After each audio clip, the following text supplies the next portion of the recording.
साथियों बढ़ते चलो कराची के तारीख की सबसे बड़ी निजाम बदलो बाइक रैली पाकिस्तान अवामी तहरीक कराची।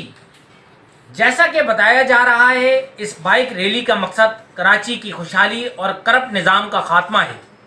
बदलेगा निज़ाम तो बदलेगा पाकिस्तान, सेफ कराची सेफ पाकिस्तान।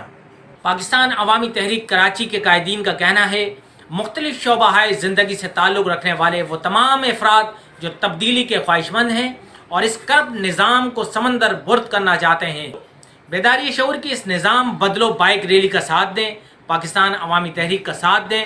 23 मार्च दोपहर 12 बजे सोराब गोड़ता मज़ार कायद।